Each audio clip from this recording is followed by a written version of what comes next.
Les éditions Goettner présentent L'écho des auteurs.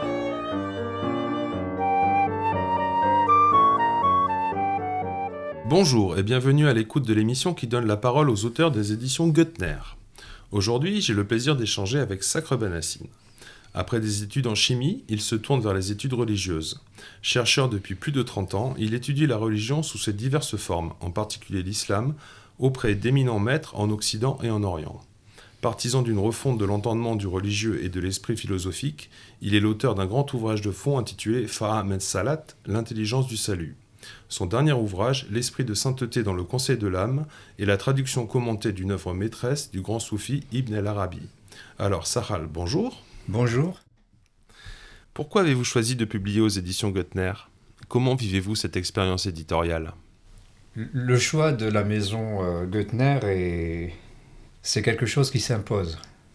C'est une auguste maison centenaire, plus que centenaire, qui a marqué un moment de la pensée française et occidentale d'une façon générale, en permettant à des auteurs illustres de nous donner des textes aussi beaux qu'intéressants, que profonds, qui nous éclairent sur l'humain à travers une aire géographique très importante qui s'étend du Maghreb à une bonne partie de l'Afrique, au Proche-Orient, au Moyen-Orient, à l'Inde, à la Chine et au Japon, sans parler d'autres aires qui sont dans les îles même du Pacifique et qui ont fait des recherches parce qu'ils avaient des possibilités énormes comparées à nous maintenant pour mener leurs études à bien et nous donner, nous nourrir dans nos pensées, nos recherches. Et Goettner est une maison qui a fonctionné pendant tout ce temps-là, avec de grands noms comme Fraser, Dumézil, Seyrig, Benveniste, de grands archéologues, de grands linguistes, de grands chercheurs en études religieuses qui m'ont beaucoup apporté. Mais vous, personnellement, comment êtes-vous entré dans la maison Goettner ? Qu'est-ce qui vous a amené à publier chez Goettner ?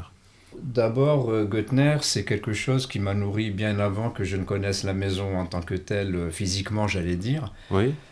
À travers mes études, à travers mes recherches, comme beaucoup de monde, beaucoup de gens ont eu le plaisir de lire des ouvrages publiés par Goettner depuis très longtemps. J'en fais partie. Et il s'est trouvé par le hasard des choses, ou on va dire par peut-être une prédestination aussi, à faire partie intégrante physique des éditions Goettner. Donc je suis depuis une vingtaine d'années, un peu plus même, au sein des éditions Goettner pour une refonte, une redynamisation de cette maison d'édition, parce qu'il faut dire que les années 90 étaient un peu dures pour les éditeurs, particulièrement pour les éditeurs spécialisés comme Goettner, c'est-à-dire que entre guillemets, la niche éditoriale de Goettner, bien qu'elle soit étendue géographiquement, historiquement, elle est quand même axée sur les études humaines, on va dire, les sciences humaines, d'une façon générale. Mais ça reste quand même assez restreint. Donc c'est un domaine qui est autant fort de l'intérieur, autant de l'extérieur, un peu soumis aux aléas du changement des ères, des temps, des intérêts du lecteur. Mais on continue, si vous voulez, à travers cette redynamisation, à redonner aux éditions Goettner une dynamique et ça donne de très très bons résultats parce que effectivement le renouvellement de tout le pool auteur est important. Donc ça s'est fait et ça continue à se faire. On a des gens connus, on a des gens qui ne le sont pas beaucoup mais qui sont prometteurs. Alors parmi les personnes connues, je vous ai cité d'illustres auteurs comme Dumézil et d'autres. Et puis moi, dans cette aventure, je garde autant un travail en interne dans les éditions Goettner, mais aussi un peu par la force des choses, parce que j'étais auteur avant de connaître Goettner, par la force des choses, j'allais dire, ça s'est imposé à moi à travers cette possibilité d'éditer chez Goettner, mais aussi d'être dans une rigueur qui permet quand même de maintenir le niveau assez haut et assez particulier des éditions Goettner. Que pouvez-vous dire de la spécificité des éditions Goettner par rapport à d'autres maisons d'édition ? L'histoire, la profondeur des éditions Goettner dans le temps permet de nourrir des recherches qui se nourrissent elles-mêmes des éditions Goettner, mais aussi de pouvoir permettre à de nouveaux auteurs de s'exprimer, de proposer des recherches dans des lignes bien distinctes et bien précises. Donc il y a des études berbères, des études de musicologie, des études comparées, des études religieuses, que ce soit sur le judaïsme, sur le christianisme arabe, l'islam, mais aussi le bouddhisme, mais aussi le taoïsme, mais aussi même le shintoïsme. Donc c'est une particularité, justement, je le disais, c'est un peu un paradoxe, parce que c'est autant serré, mais autant large. Donc c'est un panel qui est très très étendu, mais avec des études très rigoureuses et très pointues. Donc ça, c'est une spécificité qu'on ne trouve pas beaucoup dans le monde de l'édition. Je prends pour exemple des alter ego de Goettner comme Maisonneuve ou d'autres, qui ont fait à peu près le même chemin.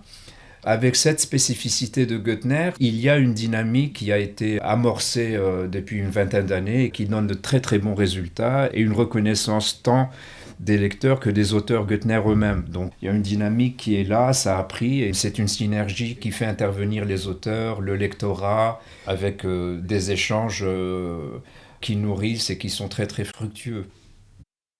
Quelle est la place des études islamiques au sein du Fonds Goettner ? Elle est très grande, c'est une ligne directrice très très profonde, très ancienne, qui est là depuis le début, depuis le départ, le tout départ de... On ne va pas refaire l'histoire, mais c'est vrai que le fondateur de la maison Goettner lui-même a beaucoup étudié l'arabe, déjà personnellement, mais aussi à travers des connaissances qu'il avait, des gens aussi importants que Massignon, que ça soit des traducteurs ou même des auteurs arabes qui ont écrit tant en arabe qu'en français. Et c'est fondamental. L'islam, enfin les études islamologiques chez Goettner sont très importantes. On peut citer Goldziher, Laous, Vadé, on peut citer plusieurs auteurs qui ont marqué les études islamologiques, de Montbine, Karadevaux, Casanova.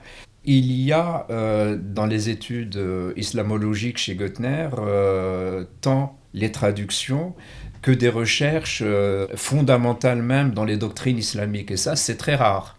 Vous particulièrement, quel est votre domaine d'études et de recherche au sein des études islamiques chez Goettner ?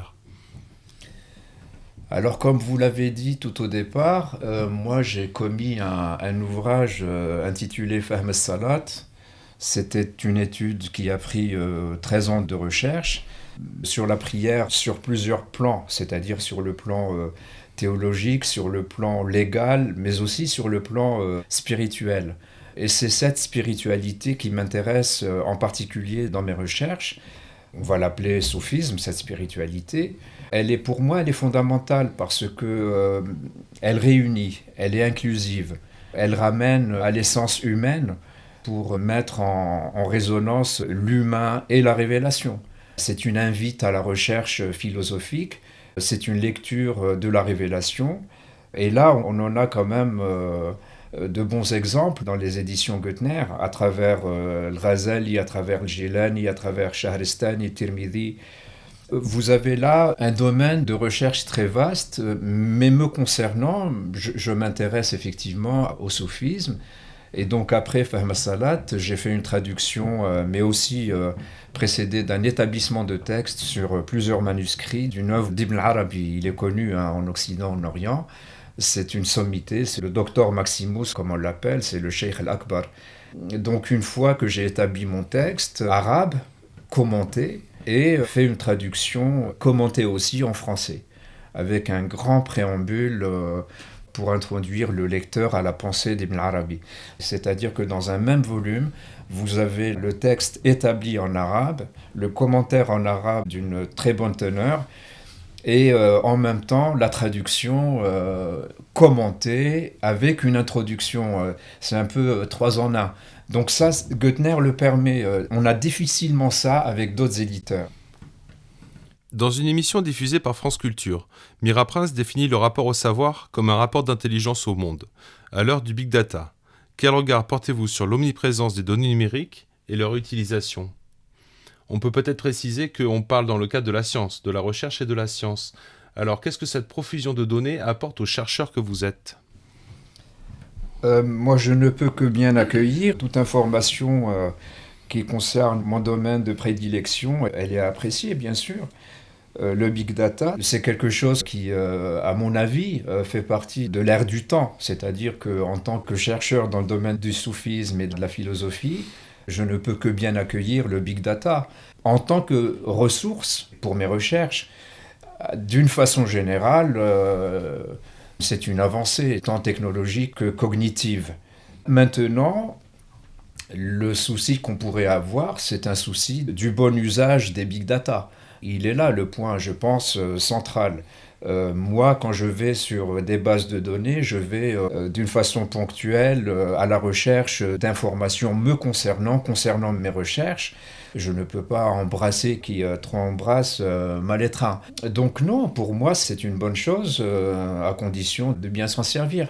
C'est effectivement, le savoir est une connaissance du monde, c'est effectivement ça. Et puis le savoir, il n'a pas de limite. Pourquoi ? Parce que la profusion du monde n'a pas de limite et que les big data n'aient pas de limite parce qu'ils se nourrissent de tout ça, ça va de soi. Sahral, merci. C'est moi qui vous remercie.